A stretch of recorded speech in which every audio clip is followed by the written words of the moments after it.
Il existe des lieux hors du temps, propices à la naissance des légendes. Des lieux presque magiques où naissent les histoires les plus extraordinaires. C'est dans ce cadre que Rennes-le-Château est probablement l'un des lieux les plus mystérieux au monde. Depuis maintenant plus de 50 ans, ce minuscule village du sud de la France a inspiré des centaines d'auteurs, attiré des milliers de chercheurs et fait rêver des millions de personnes à travers le monde. Un tombeau caché, un trésor prodigieux, des documents secrets révélant une vérité sensationnelle, des codes mystérieux, des sociétés secrètes, des personnages étranges ou illustres, tous ces éléments se sont au fil du temps assemblés à Rennes-le-Château et nulle part ailleurs. C'est indéniable que Béranger Saunière a fait des recherches de nature archéologique dans son église et autour de son église. C'est par sa hiérarchie que Saunière a été informé de quelque chose d'intéressant à trouver. Qu'a-t-il réellement trouvé? Car on peut vraiment penser que Saunière a trouvé quelque chose dans la région. On a de nombreux éléments qui nous prouvent qu'effectivement, il y a eu une découverte. On dit c'est pas possible, qu'il construise ça, c'est qu'il a trouvé un trésor. Certains, ils sont rares aujourd'hui, savent où se trouve la clé de l'énigme. Révéler la vérité maintenant, ça serait dur. Le vrai mystère de Saunière, c'est pas le trésor, c'est le grand secret qu'il a découvert. Beaucoup de personnes ont très mal compris ce que j'avais écrit dans ce bouquin. L'affaire de Rennes-le-Château restera un mystère encore très longtemps. Plus je creuse la question, plus j'ai de certitudes. Posez pas plus de questions là-dessus.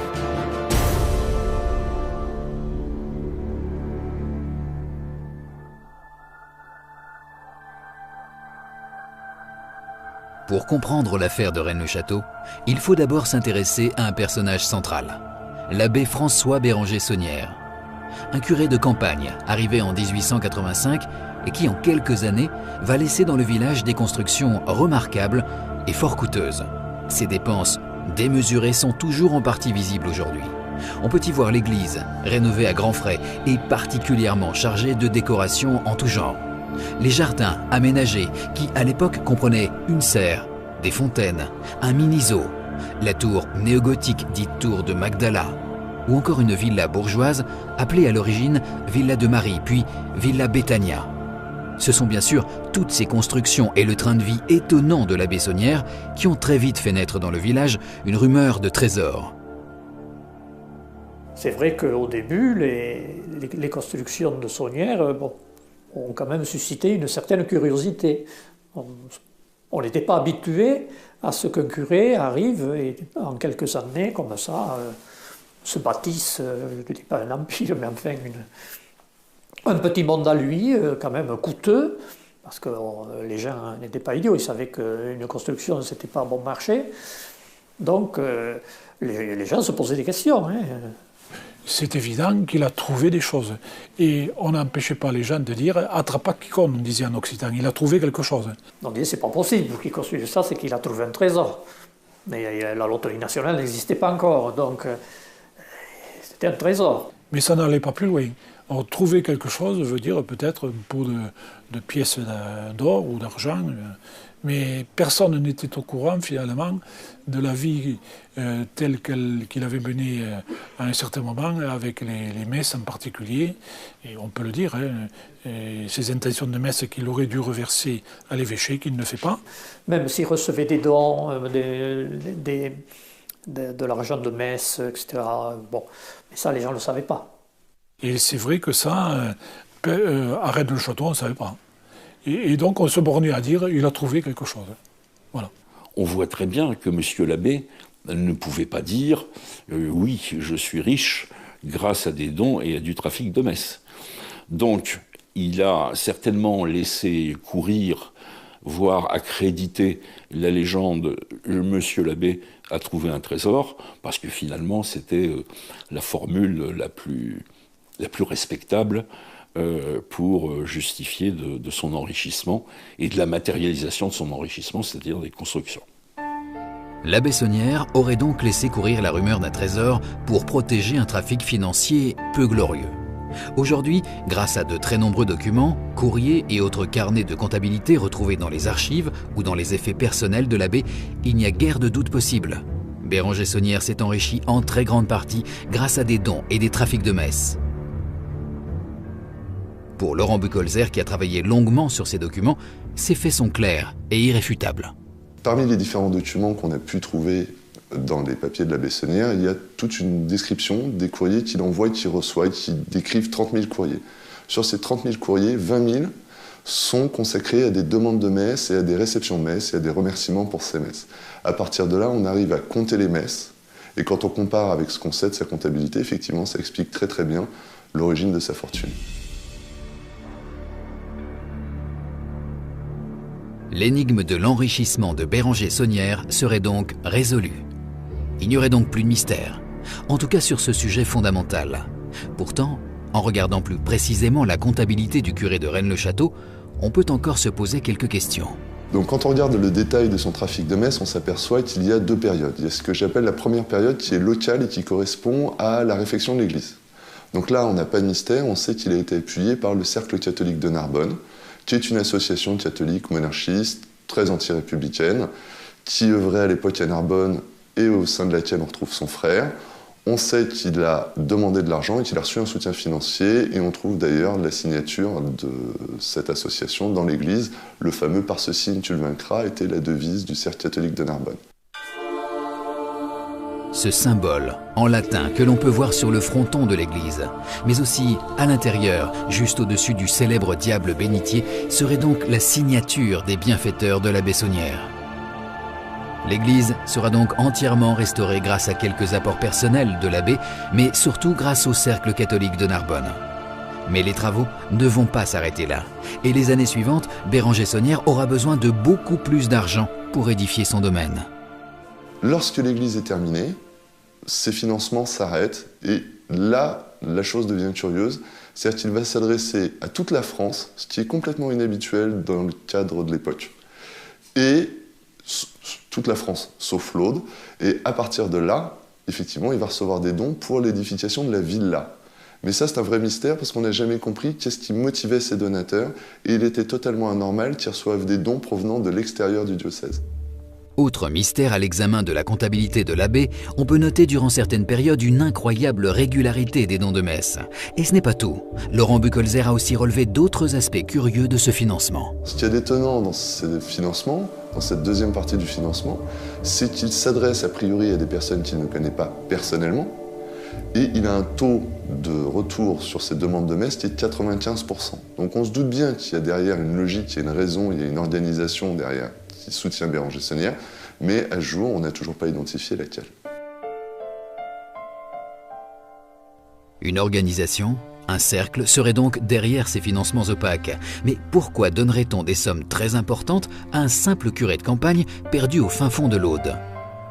Pour certains, et notamment pour le journaliste André Gallo, il est possible que Saunière n'ait pas été le seul à bénéficier de cette manne financière. Il y a quelques prêtres comme ça, dans le coin, qu'on connaît, qui ont une notoriété autre que ceux qu'a Saunière. Et qui ont été, on dit vulgairement, nommés ici, alors qu'ils avaient des postes dans la hiérarchie religieuse ailleurs beaucoup plus élevés, qu'on comprend mal pourquoi ils ont été ici, dans la région du Razès, à cette époque-là. Nous sommes en 1885. Et les années qui suivent, disons 87, 90, 91, la pleine période où Saunière réalise beaucoup de choses. Même s'il est impossible de le prouver, Saunière aurait pu faire partie d'un petit cercle d'ecclésiastiques missionné pour collecter discrètement de l'argent à travers toute la France. Mais pour quelle cause? Pourquoi dans ce secteur? Et comment expliquer l'argent dépensé par Saunière pour ses constructions et son niveau de vie? Et Saunière, peut-être, n'a pas été aussi honnête avec l'argent qu'il recevait que les autres. À tel point qu'à un moment donné, il a été laissé, comme on dit vulgairement, sur la touche. Ce qui ferait dire aussi qu'à un moment donné, il n'avait pas l'argent qu'il avait avant. Je n'en dirai pas plus. Une autre question reste en suspens. L'évêque de l'époque, Monseigneur Billard, était-il au courant d'un trafic financier dans son diocèse? Ce qui est certain, c'est que Monseigneur Billard fut lui-même accusé très sérieusement d'avoir détourné l'argent de la caisse de retraite des prêtres, mais aussi d'avoir fait de la captation d'héritage sur des sommes considérables.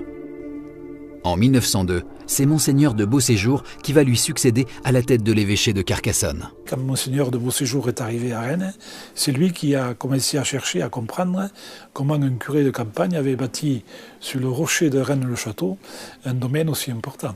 Et les débuts des ennuis de Bérenger Saunière vont commencer là.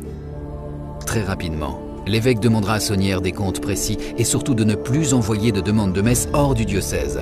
Mais cela fut sans effet et a débouché dès 1909 à une demande de mutation suivie d'un procès.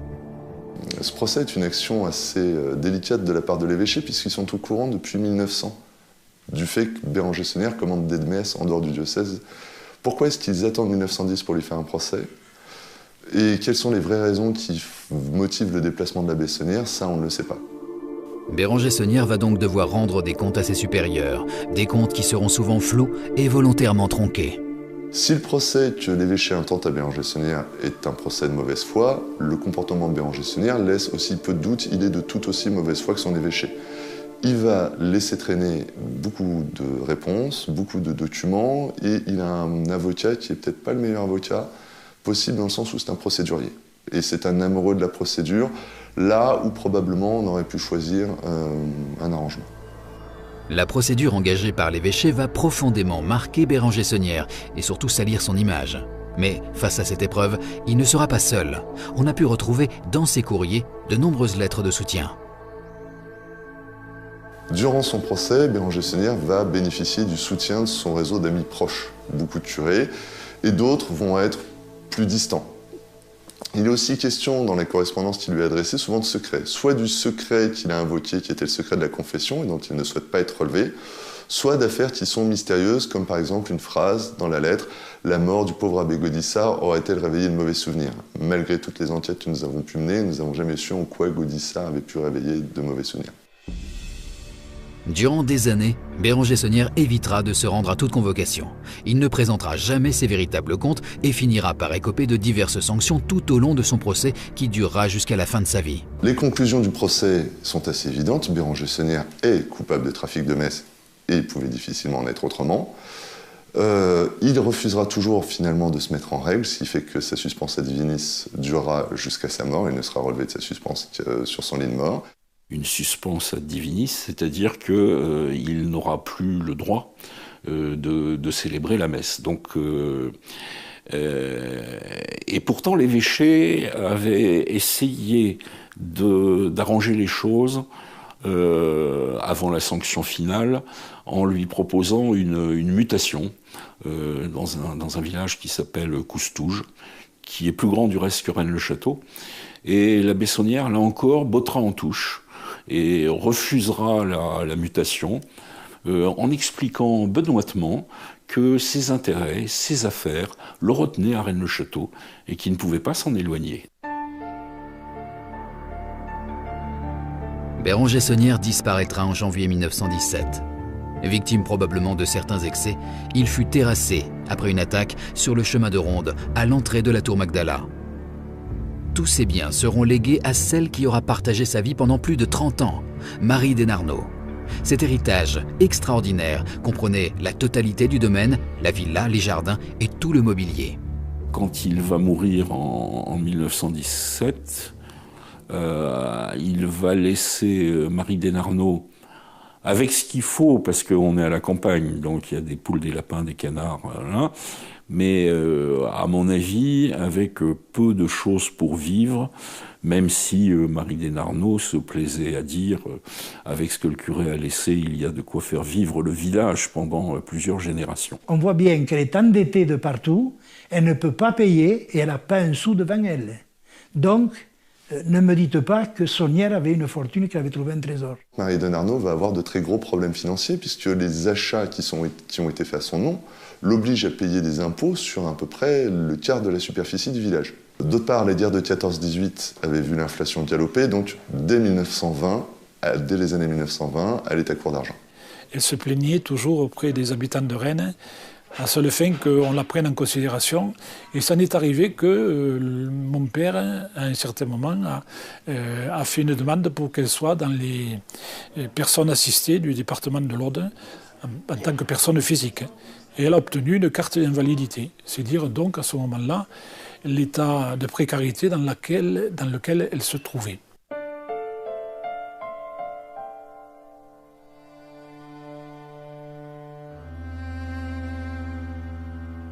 Durant les 30 années qui suivirent la mort du prêtre, Marie vivra seule au presbytère. Elle avait pour habitude de se rendre tous les soirs vers minuit sur la tombe de son cher abbé.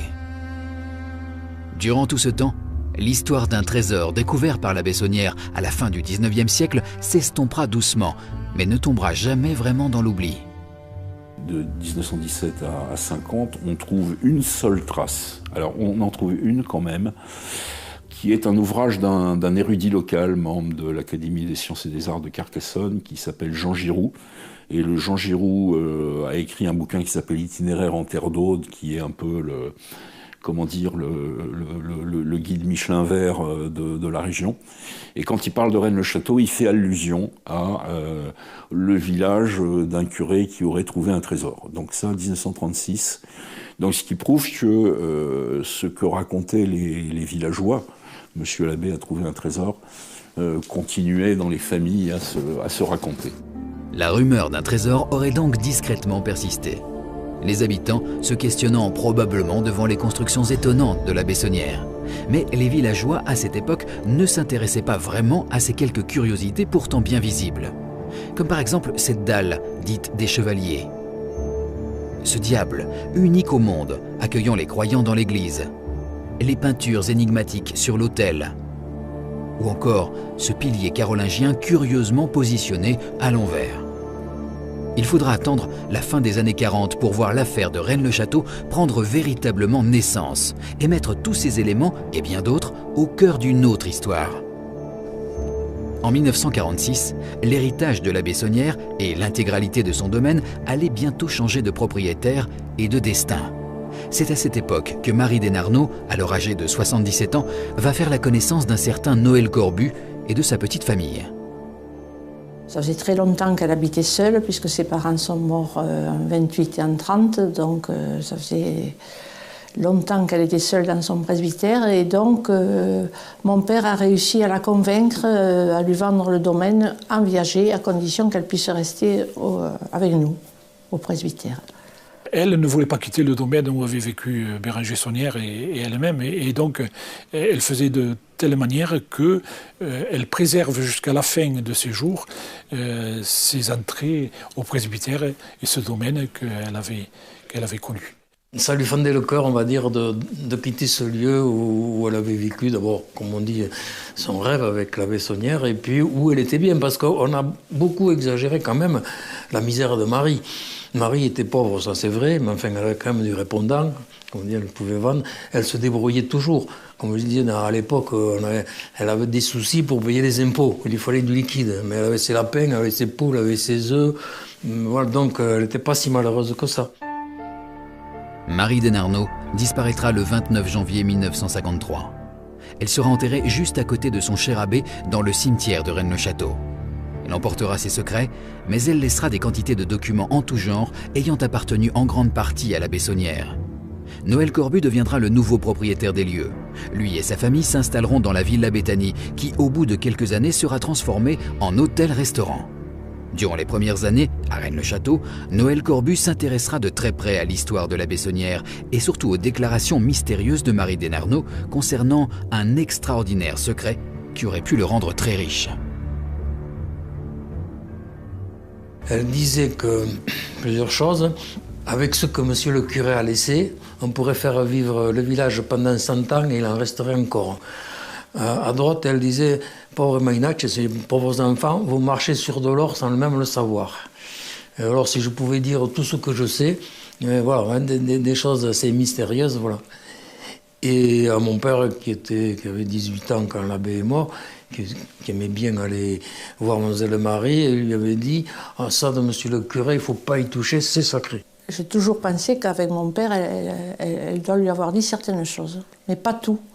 Et on pensait qu'elle le lui dirait à sa mort. On pensait qu'elle était liée peut-être par un secret qu'elle avait dit de maintenir et de ne dire qu'à sa mort. Et puis les circonstances ont fait qu'elle n'a pas pu. Pendant un moment, il a mis quand même un bon petit moment avant de monter l'hôtel. Et donc, il a eu le temps de discuter avec les gens du village, un peu avec tout le monde, hein, et il a appris un peu ce qu'était le curé. Malgré les nombreux indices dont il disposait et quelques fouilles sur le terrain, Noël Corbu ne parviendra jamais à mettre la main sur un trésor. Sa seule richesse à Rennes-le-Château se résumera au vaste domaine surplombant les vallées du Razès et à son hôtel-restaurant, dont l'isolement géographique le rendait difficilement viable. Il fallait trouver une idée pour attirer de nouveaux clients dans cet hôtel du bout du monde. La solution fut aussi simple que judicieuse, faire connaître cette histoire incroyable du curé et de son trésor. Noël Corbu va se mettre à raconter de belles histoires sur le curé au milliard, des histoires qu'il racontera aux touristes de passage, des histoires qu'il enregistrera sur bande magnétique pour passer dans les salles à manger. Et donc ces belles histoires vont faire tam-tam et évidemment vont arriver aux oreilles de nos amis journalistes de Limoux.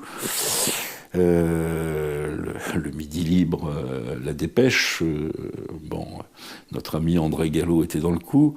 Monsieur Corbu a monté son restaurant ici. Quelque temps après, il a fait des repas et notamment le frère à mon beau-frère a réservé l'hôtel La Tour pour faire le repas de mariage et même les mariés ont couché le soir à la Villa Béthanie. Hein, ça se faisait. Et évidemment, un repas de noces traîne tout le temps. Disons que sur le coup d'11h minuit, on avait envie de prendre un peu l'air. Certaines personnes, on s'est trouvées dans le parc actuel de Saunière. Et lui nous a raconté, la première fois que j'ai entendu l'histoire de Rennes-le-Château, c'est Corbu qui l'a raconté. Il devait être à peu près minuit dans le parc de la Villa Béthanie. En quelques mois, et grâce à de très nombreux articles dans la presse locale, puis un peu partout en France et même jusqu'en Belgique, l'endroit va gagner en notoriété. Il deviendra la nouvelle terre de prédilection des chercheurs de trésors, mais pas seulement. On est entre les années 50 et le début des années 60, où il y a des personnages assez étranges qui vont s'intéresser à l'affaire, qui tournent autour de la région et qui s'appellent l'un Pierre Plantard et l'autre son acolyte le Belge, le marquis Philippe de Chérizet. Et alors, il va se passer une chose extraordinaire, c'est que ces deux personnages, mais notamment sous la plume de Pierre Plantard, vont se mettre à créer une histoire fabuleuse. Et cette histoire fabuleuse tient en quelques mots. Il n'y aurait pas de trésor à Rennes-le-Château, mais un secret, gardé ici depuis des centaines d'années par un ordre mystérieux, le prieuré de Sion. Ce secret serait en fait lié à une descendance royale et caché depuis des générations par les prêtres du village et des alentours. À partir de cette époque, de nouveaux documents vont apparaître à Rennes-le-Château. Des parchemins codés, des stèles funéraires énigmatiques, des cryptogrammes, des tableaux célèbres comme les bergers d'Arcadie du peintre Nicolas Poussin, ou encore des éléments peints au cœur même de l'église de Rennes-le-Château.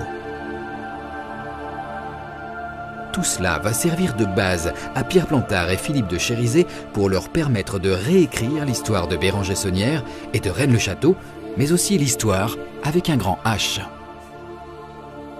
Cette création, c'est une création littéraire par le biais de ce que j'appelle de vrais faux documents. Ça ressemble à du vrai, mais c'est de l'archi-faux, qu'ils vont déposer pour donner de la crédibilité à la BNF, à la Bibliothèque nationale, en accréditant l'idée que on va faire de l'histoire. La dynastie mérovingienne ne s'est pas éteinte, que les descendants des Mérovingiens ont traversé l'histoire, et du reste, On se souvient de la dalle des chevaliers. Et sur la dalle des chevaliers, il y a 2 chevaux avec des personnages et un enfant. Et cet enfant pourrait être un descendant mérovingien qui aurait été amené à Rhédaé, à Rennes-le-Château, en exil, pour, le protéger contre la vindicte des maires du palais de l'époque, puisque le dernier des Mérovingiens, Dagobert II, a été assassiné près de Stenay, et son fils aurait été emmené en exil à Rhédaé et aurait fait souche. Et donc nos 2 personnages extraordinaires vont accréditer cette idée et la développer jusque nos jours. Donc les Mérovingiens auraient fait souche à Rennes-le-Château, et Pierre Plantard lui-même serait le dernier de la lignée mérovingienne. Une histoire totalement revisitée et pour le moins curieuse. Des descendants de rois mérovingiens, des tableaux de Nicolas Poussin et de faux documents cryptés, on est assez loin de l'histoire originelle de l'abbé Saunière. Au milieu des années 60, ce sont plutôt les chercheurs de trésors qui vont envahir le village. De nombreuses théories se développeront sur l'origine ou la localisation d'un fabuleux pactole. On parlera alors du trésor des Templiers, de l'Arche d'Alliance, du trésor des Visigoths ou des Cathares. Mais Plantard et de Chérizet ne chercheront pas de trésor. Leur objectif semblait être différent. Et pour le comprendre, il faut s'intéresser à leur personnalité. Pierre Plantard, il est né en 1920 à Paris. On a un parcours dans sa jeunesse qui est assez indéterminé. Bon, on le voit dans les milieux plutôt très à droite, a priori. Ce qui est certain, c'est que très tôt, très jeune, il entre dans les milieux, on va dire, ésotériques.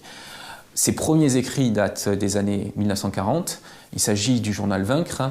Alors le journal Vaincre est censé émaner, là encore, d'un ordre assez puissant, d'après ce qu'en dit Plantard à l'époque, l'Alpha Galate, un ordre chevaleresque, proche du prieuré de Sion dans sa représentation. Ce qui est certain, c'est que quand on lit ce journal, donc, qui est présenté comme un journal collaborationniste, pétainiste, en général on s'en tient là, mais quand on le lit, on voit bien qu'il y a une ligne spiritualiste derrière, il y a énormément de références à l'ésotérisme, à l'alchimie, à la pensée, on va dire, de Paul Lecourt et au mythe de l'Atlantide. Donc, d'entrée de jeu, Pierre Plantard se situe dans une mouvance ésotérique, et en fait, c'est le fil rouge de sa vie. C'est-à-dire que toutes les publications qu'on a conservées de lui s'inscrivent dans cette direction-là.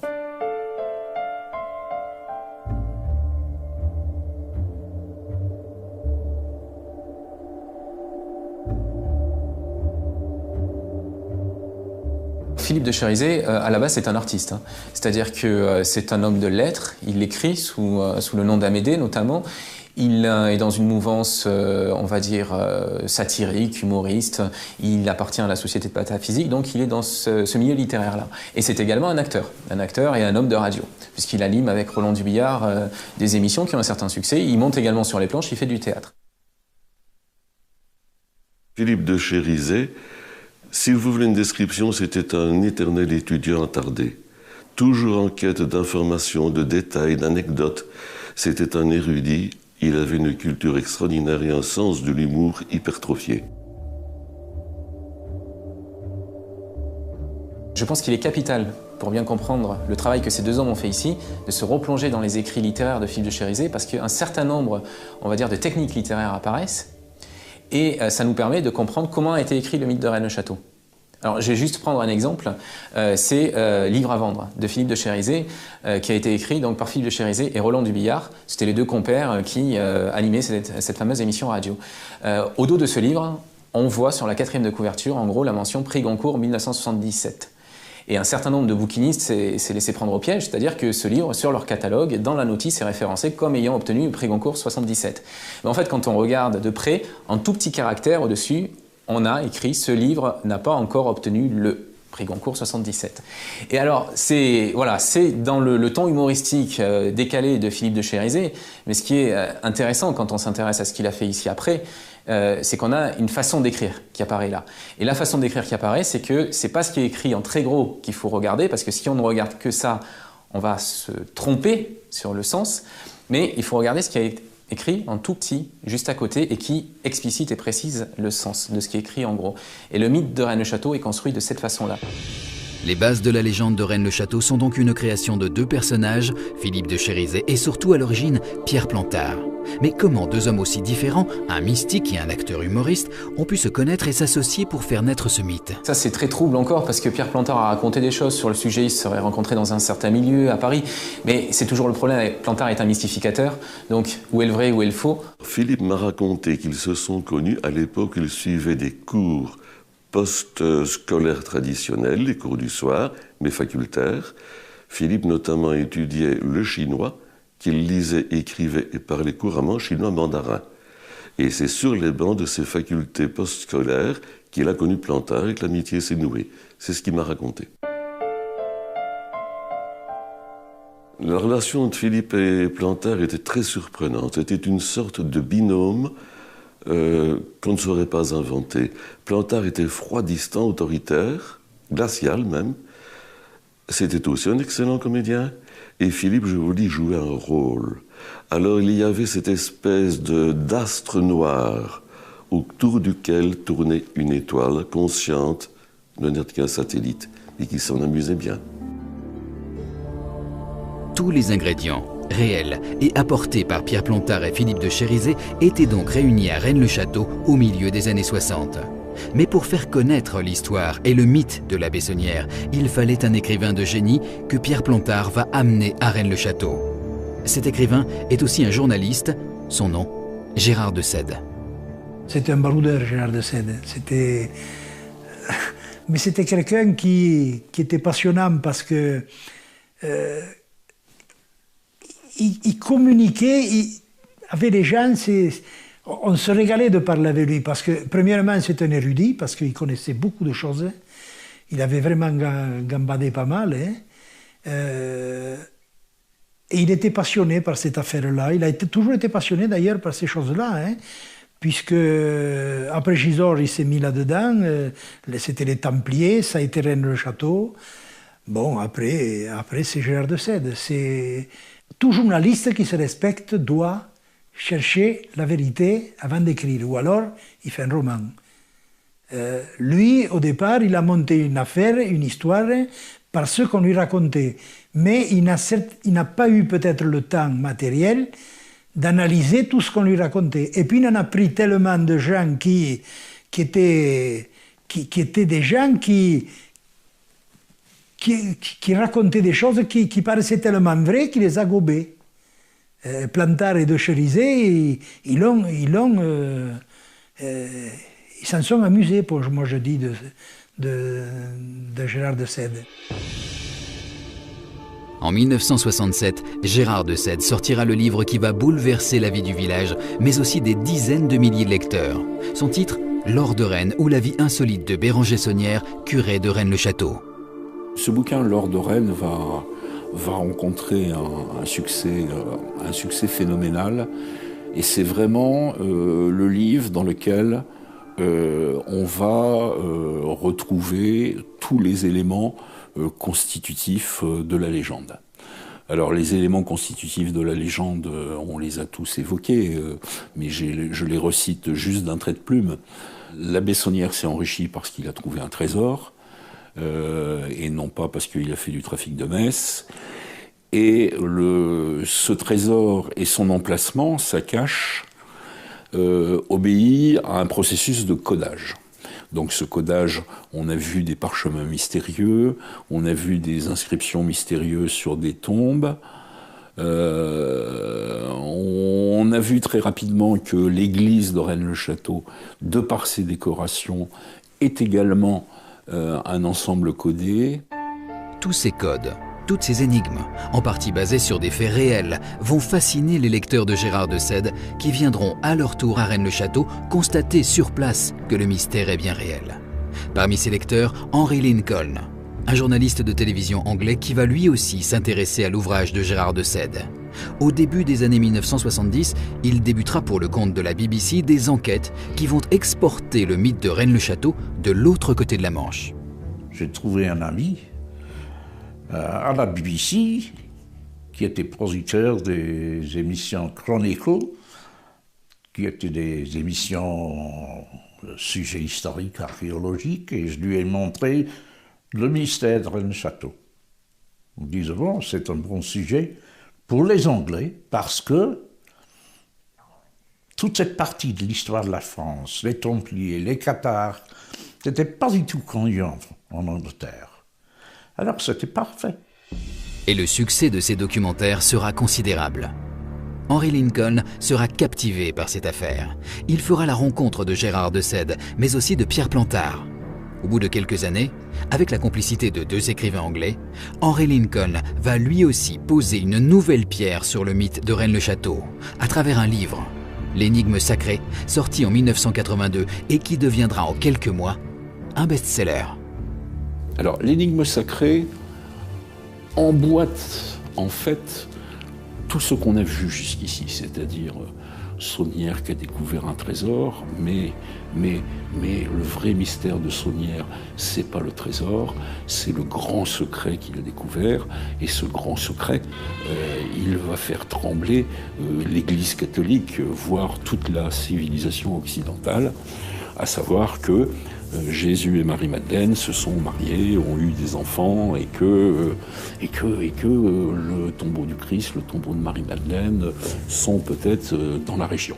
Donc ce qui va donner une dimension quasi métaphysique à l'affaire de Rennes-le-Château, mais qui vont transformer en une véritable création historique, puisque le prieuré de Sion devient ce qui était avant l'ordre du Temple, et finalement c'est une organisation qui va maintenir secrète toute cette tradition de filiation de mérovingiens d'origine divine. Bon, les extraterrestres, on les a oubliés maintenant.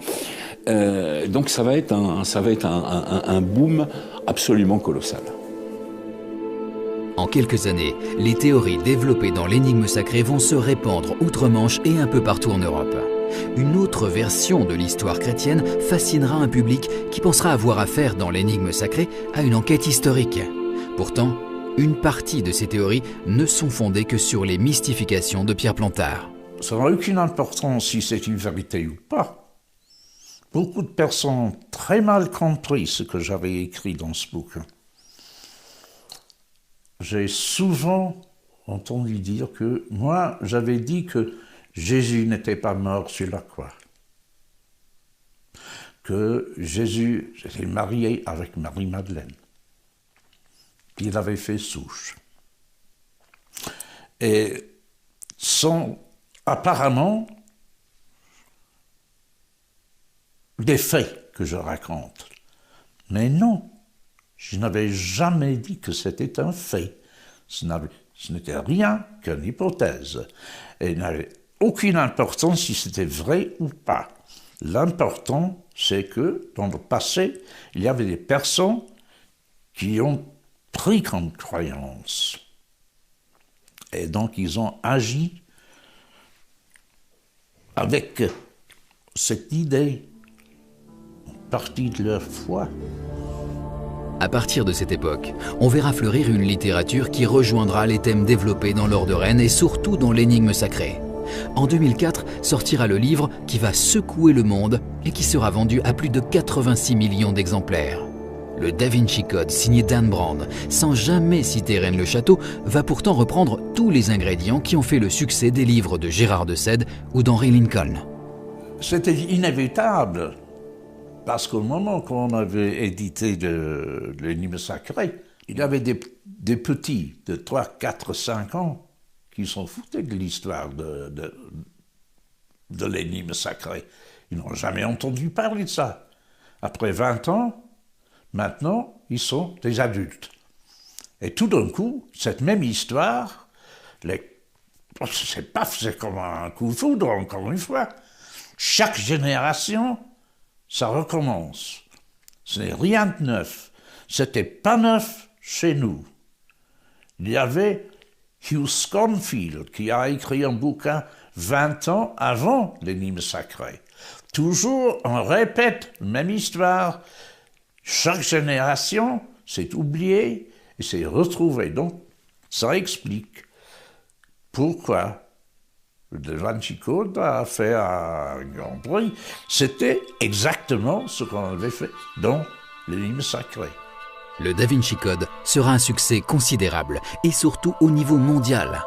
Un véritable phénomène qui laissera des traces durables dans le cœur et les convictions de ses lecteurs, mais aussi dans la littérature des années qui vont suivre. Le Da Vinci Code a créé un nouveau genre littéraire que moi j'appelle, faute de mieux, la théofiction. C'est-à-dire que ce sont des romans, mais des romans qui tournent autour de ces sujets, c'est-à-dire les lourds secrets de l'Église catholique, le Christ qui n'est pas mort sur la croix, etc., etc. Donc il y en a des rayons de bibliothèque complets maintenant.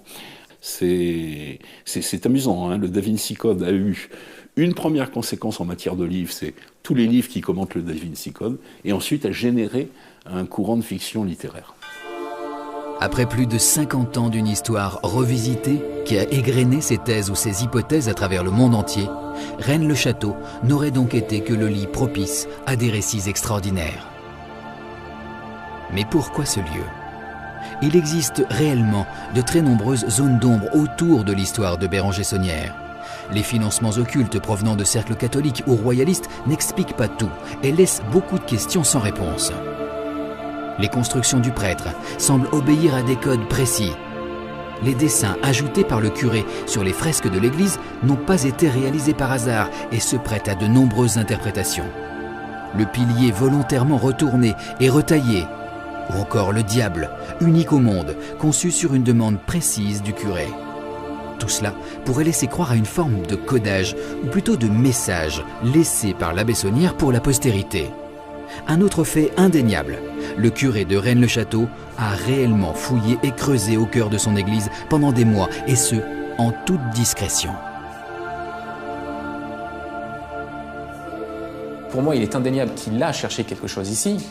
On sait, grâce à son journal intime, qu'il a découvert un tombeau le 21 septembre 1891. Et on sait aussi, par les plaintes des villageois déposées donc en mairie et transmises en préfecture, qu'il a fait des fouilles dans le cimetière. C'est écrit noir sur blanc, ce sont des documents d'époque qui sont conservés aux archives départementales de l'Aude, à Carcassonne. Donc c'est indéniable que Béranger-Saunière a fait des recherches de nature archéologique dans son église et autour de son église. Et que, manifestement, il a trouvé une crypte sous l'église de Rennes-le-Château, puisque cette crypte, son existence est aussi avérée par un vieux registre paroissial. Il est indubitable qu'en 1891, l'abbé Saunière fait au moins une découverte. À partir de là, quelle découverte? Est-ce que c'est une découverte archéologique en faisant des travaux dans son église, ou est-ce que c'est un trésor? On ne sait pas, mais on a de nombreux éléments qui nous prouvent qu'effectivement, il y a eu une découverte. Ces faits étaient bien sûr connus des chercheurs de trésors depuis les années 60. Mais a priori, aucun d'entre eux n'a réussi à pénétrer sous l'église de Rennes-le-Château. Il faudra attendre 2002 et 2003 pour que 2 campagnes scientifiques de sondage soient réalisées dans l'église par une équipe américaine de renom. Parmi les protagonistes présents sur place, Paul Sauzet, un architecte belge qui a pu assister au sondage avec l'un des techniciens munis d'un radar de sol. Je lui ai demandé de promener son appareil dans le chœur et de le régler à une profondeur de 5 mètres. Il m'a dit, on ne verra rien, on ne comprendra rien. J'ai dit, écoute, moi, ce qui m'intéresse, ce n'est pas de savoir avec précision s'il y a une anomalie dans le sol, mais s'il y a une cavité. Il dit, oui, ça devrait pouvoir marcher. Et donc, effectivement, il a fait un passage dans le chœur. Je n'ai malheureusement pu obtenir les résultats de ce sondage-là que plusieurs mois plus tard. Bien.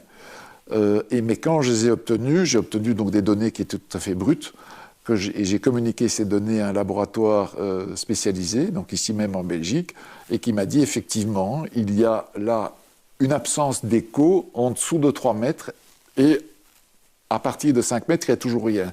Donc je pense qu'effectivement, une cavité doit exister sous le chœur, 3 mètres en dessous du chœur, et à 5 mètres, il n'y a toujours pas de plancher, donc ça doit être assez profond. Une ou plusieurs cavités qui, comme l'indique l'abbé Saunière dans son journal en 1891, pourraient contenir un tombeau. Ce qui est d'ailleurs étrange, c'est que quelques mois avant la découverte de ce tombeau mentionné dans son journal, l'abbé Saunière va se mettre à faire des constructions autour de l'église à ses propres frais, comme si ces travaux étaient une étape indispensable avant de pouvoir accéder au tombeau. Il a monté un plan assez machiavélique, dont la première victime sera d'ailleurs la mairie de Rennes-le-Château. il a demandé à pouvoir s'approprier un espace public qui se trouve donc au sud de son église, qui est le fameux jardin en forme de triangle qu'on connaît aujourd'hui. Et il a proposé donc à la mairie de pouvoir clôturer cet espace, donc de murs, de portes fermant à clé, dans le but de pouvoir y faire des constructions à caractère religieux, etc. Bon, la mairie a accédé à sa demande. Quelques semaines après que la demande ait été accordée, on voit effectivement des murs s'ériger, des portes, etc., fermant à clé. Mais donc, avec ce dispositif, Saunière, en fait, donc s'est approprié d'abord à peu près 500 mètres carrés d'espace public, mais surtout, il a barré les accès qui permettaient donc aux paroissiens de pouvoir accéder à l'église, d'une part, et surtout, je dirais, à la muraille sud, là où il avait projeté de faire des fouilles, mais aussi d'accéder au cimetière. Il y avait un truc qui était intéressant aussi, c'est que, donc il faut bien se rendre compte qu'à l'époque, l'église était essentiellement fréquentée par les femmes. Bon, les hommes, c'est quelque chose que la religion n'intéressait pas beaucoup.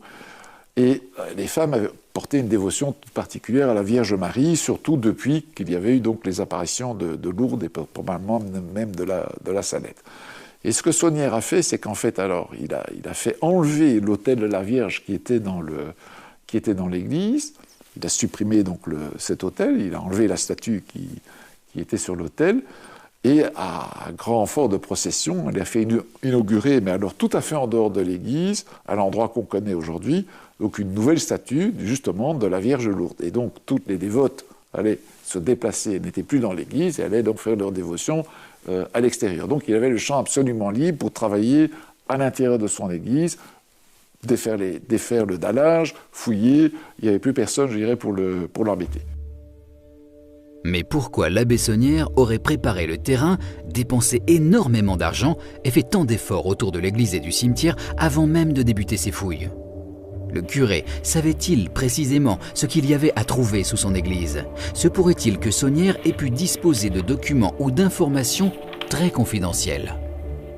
Je pense que l'abbé Saunière a été informé, probablement, très certainement même par sa hiérarchie religieuse, de quelque chose d'intéressant qui pourrait se trouver dans son église. Et donc, à l'occasion de travaux qu'il a menés tout au début de son ministère, donc on est en 1887, effectivement, il découvre un certain nombre de documents dans un pilier probablement d'une statue qui s'était écroulée au moment de ses travaux, et qui lui ont sans doute révélé un certain nombre de choses, qui lui ont révélé probablement, d'une part, l'existence donc du tombeau, et probablement aussi l'existence de la crypte avec les endroits par lesquels il pouvait y accéder. La raison pour laquelle je crois ça, c'est qu'effectivement, son supérieur hiérarchique, Monseigneur Billard a donc été nommé en fait ou promu à l'archevêché de Carcassonne par son mentor de l'époque, Monseigneur de Bonnechose. Et Monseigneur de Bonnechose, on le sait, par les ordonnances pastorales. Les ordonnances pastorales, ce sont les comptes rendus des visites que les évêques effectuaient à intervalles réguliers dans les églises de son diocèse. Monseigneur de Bonnechose était particulièrement attentif et particulièrement méticuleux dans toutes les églises qu'il visitait, comme si véritablement il cherchait à trouver quelque chose. En approfondissant un petit peu le sujet, je me suis aperçu donc que, évidemment, au XVIIIe siècle, et en tout cas jusqu'à 1740, je pense que l'existence du tombeau de la crypte était connue de tout le monde. Malheureusement, la Révolution en 1789, enfin un petit peu plus tard, 1792, a fait que le dernier évêque du diocèse d'Alais, dont dépendait à l'époque Rennes-le-Château, est parti en exil à Sabadell, près de Barcelone. Il a emporté avec lui les archives, les reliques, etc. etc. Après les orages de la Révolution, un certain nombre de prêtres sont remontés donc dans le Languedoc et ont sans doute repris ou ramené avec eux les archives qui avaient été emportées avant la Révolution. Et ils ont tout simplement remises à l'évêché de Carcassonne, qui venait d'être nouvellement créé donc, par Portalis, qui était donc le ministre du culte de Napoléon Ier. Et me semble-t-il que ces archives doivent toujours être là. Bon, en tout cas, il me semble évident que les évêques qui sont succédés à Carcassonne, dont Monseigneur de Bonnechose, ont dû avoir connaissance de ces archives, et ils y ont peut-être trouvé quelque chose de particulier, et que c'est la raison pour laquelle ils ont missionné en quelque sorte, pas seulement l'abbé Saunière, mais probablement d'autres curés dans d'autres villages, en leur demandant, écoutez, essayez de voir s'il n'y a pas quelque chose de spécial ou d'intéressant à trouver dans votre église. Et c'est, à mon sens, comme ça que les choses se sont passées. Et pour bien comprendre ce qu'il y aurait de spécial ou d'intéressant à trouver à Rennes-le-Château, il faut remonter le temps, au VIe siècle, lors de l'invasion de la région par les Wisigoths. À cette époque, l'évêque de Carcassonne a dû quitter sa cathédrale au plus vite pour se réfugier plus au sud, à Rédé, l'ancien nom de Rennes-le-Château. Pour moi, il est tout à fait clair que si l'évêque de Carcassonne se retire à Rennes-le-Château, il ne se retire pas seul. Il est accompagné de son chapitre. Il est accompagné aussi du trésor de la cathédrale, qui sont les reliques. Et donc, il les met à l'abri. Il les soustrait, bien sûr, aux Wisigoths. Il les met à l'abri dans un endroit sûr, qui est très probablement Rennes-le-Château. Et avec, je dirais, tout l'apparat qui convient à la conservation et à la préservation des reliques, très probablement dans une grotte ou une caverne. Bon, le relief karstique, qui est bien connu donc, de la région de Rennes-le-Château, ne devait pas manquer d'offrir des opportunités de grottes, cavernes, galeries souterraines où il y avait moyen donc, de cacher ce genre de trésor. Le véritable mystère de Rennes-le-Château pourrait donc être un trésor religieux et historique caché dans l'une des plus anciennes cryptes de France. La Bessonnière l'aurait redécouverte en 1891 et nul ne sait ce qu'il y a trouvé. L'affaire de Rennes-le-Château garde encore de nombreuses énigmes. On peut s'interroger sur l'extraordinaire goût du secret de la Bessonnière concernant ses fouilles. Le curé aurait-il pu partager ses découvertes avec d'autres ecclésiastiques de la région, dont le curé de Coustossa, qu'on retrouvera assassiné en 1897 dans des conditions particulièrement mystérieuses. Saunière aurait-il pu obtenir des informations de la part du curé de Rennes-les-Bains, l'abbé Boudet, qui va en 1886 éditer un livre pour le moins déroutant et qui semble pour beaucoup être un ouvrage codé. Toutes ces questions, et bien d'autres, laissent planer aujourd'hui encore de véritables zones d'ombre sur Rennes-le-Château.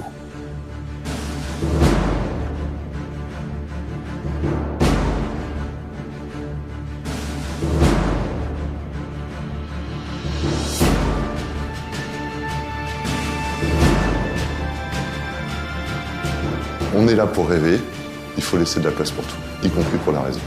On verra un jour qu'il y a des choses qu'on ne sait pas, qui dévoileront certaines choses. Parce qu'il y a des choses qui se dévoileront. Je suis arrivé en croyant, oui, un peu naïvement ce qu'on racontait. Je me suis rendu compte que c'était pas tout à fait la réalité. Et à partir du moment où j'ai commencé à dénouer le fil d'Ariane, je n'ai cessé de le dénouer et de m'approcher de quelque chose de tout à fait extraordinaire. Il existe quelque chose, on ne peut pas être plus précis, quelque chose qui est la justification de ce que Saunière a fait ou de ce qu'on lui a fait faire, et la justification de tout ce qui en procède depuis lors. Il existe quelque chose.